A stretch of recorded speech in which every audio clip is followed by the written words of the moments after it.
যে সমস্ত ছাত্রছাত্রী এই বছর একাদশ শ্রেণীর সেমিস্টার 1 পরীক্ষা দিবে এবং যাদের পলিটিক্যাল সায়েন্স সাবজেক্ট আছে, তোমরা কিন্তু খুব সন্দিহান যে কিনা তোমাদের প্রশ্নের প্যাটার্ন কেমন হবে। ঠিক আছে, তোমরা জানো তোমাদের মোট তোমাদের ফুল মার্ক হচ্ছে 40 এবং টাইম পাবে তোমরা 1 ঘন্টা 30 মিনিট। 1 মার্কের 40টা প্রশ্নের উত্তর দিতে হবে এবং সেটা তোমাদের ওএমআর শিট ফিল করতে হবে। তোমাদের কাছে আমরা একটা মডেল কোশ্চিন পেপার নিয়ে আলোচনা করব, যেই মডেল কোশ্চিন পেপারটা তৈরি করেছেন শ্রীদীপ দাস স্যার, যিনি রিষড়া হাই স্কুলের একজন পলিটিক্যাল সায়েন্সের শিক্ষক হুগলি জেলার শ্রীদীপ স্যার, যিনি রিষড়া হাই স্কুলের একজন শিক্ষক, তিনি পলিটিক্যাল সায়েন্সের একটা মডেল কোশ্চিন তৈরি করেছেন।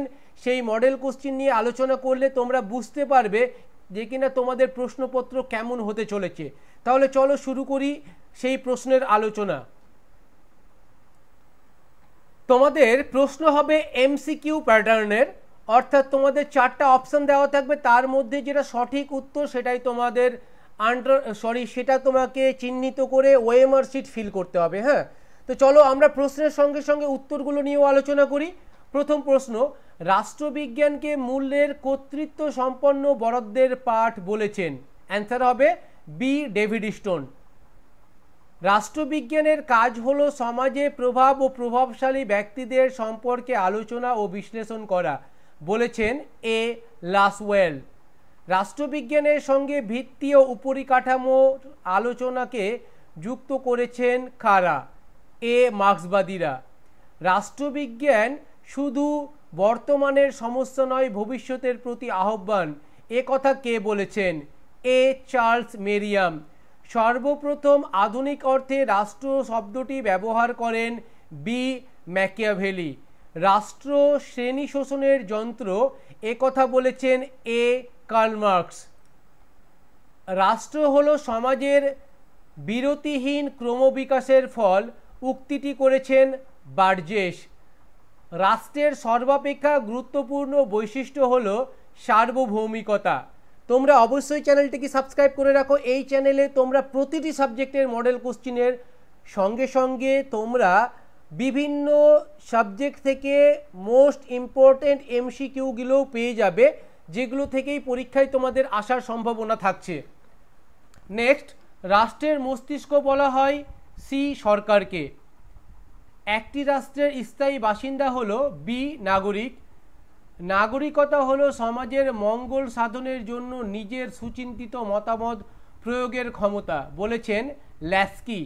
কৃত্রিম উপায়ে অর্থাৎ অনুমোদনের দ্বারা নাগরিকতা অর্জনকারীদের বলা হয় অনুমোদন সিদ্ধ নাগরিক। তোমরা প্রত্যেকেই তোমাদের স্কুলকে ভালোবাসো। তোমরা কোন স্কুলের ছাত্র অবশ্যই কমেন্টে লিখবে, তাহলে আমরা জানতে পারবো কোন স্কুলের ছাত্রছাত্রীরা বেশি ভিডিও দেখছো। নেক্সট, রাষ্ট্রহীন ব্যক্তি হলো সি, গুরুতর অপরাধের জন্য স্বদেশ থেকে বহিষ্কৃত হলে। রাষ্ট্রহীন ব্যক্তি বলা হয় গুরুতর অপরাধের জন্য স্বদেশ থেকে বহিষ্কৃত হলে। নাগরিকতার বিলুপ্তির একটি কারণ, উপরে বেশ কিছু কারণ দেওয়া আছে, সমস্তটি হবে ডি অপশনটা সঠিক হবে। নেক্সট, ভারতীয় নাগরিকতা সম্পর্কে আলোচনা করা হয়েছে ভারতীয় সংবিধানের এ, 5 থেকে 11 নম্বর ধারায়। ভারতীয় সংবিধানে নাগরিকতার বিষয়টি নিয়ে কোনো আলোচনা করা না হলেও সংবিধানের 11 নম্বর ধারায় ওয়াই নামক প্রতিষ্ঠানের উপর নাগরিকতা আইন প্রণয়নের দায়িত্বভার অর্পণ করা হয়েছে। ওয়াই 1955 খ্রিস্টাব্দে প্রথম ভারতীয় নাগরিকতা আইন প্রণয়ন করে। এই ওয়াই নামক প্রতিষ্ঠানটি হলো বি, ভারতীয় পার্লামেন্ট। এই প্রশ্নটা কিন্তু তোমাদেরকে বুঝে নিতে হবে। হ্যাঁ, এখানে ওয়াই হচ্ছে একটা ক্লু, এরকম প্রশ্ন কিন্তু তোমাদের পরীক্ষায় থাকবে। এই ওয়াইটা হচ্ছে একটা ক্লু, সেই ক্লু অনুযায়ী তোমাকে বুঝে নিতে হবে যে কিনা এখানে প্রশ্নকর্তা কি বলতে চেয়েছেন।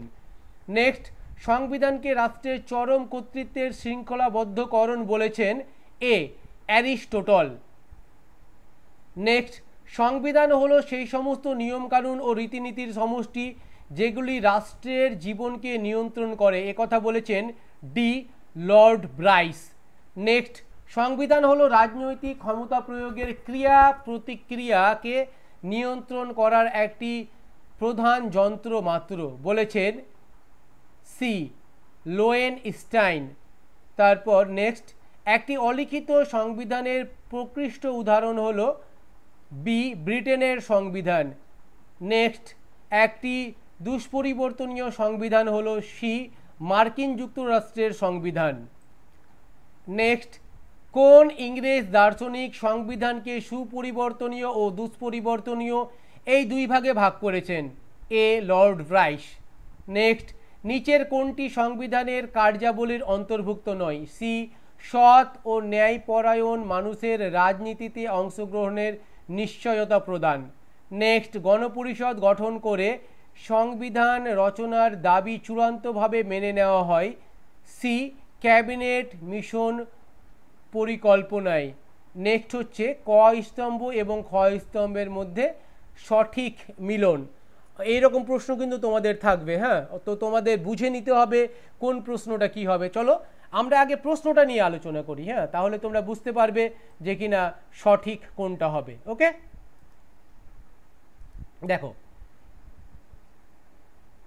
সাধারণ সম্প্রদায়ের আসন, সাধারণ সম্প্রদায়ের আসন কটা থাকে?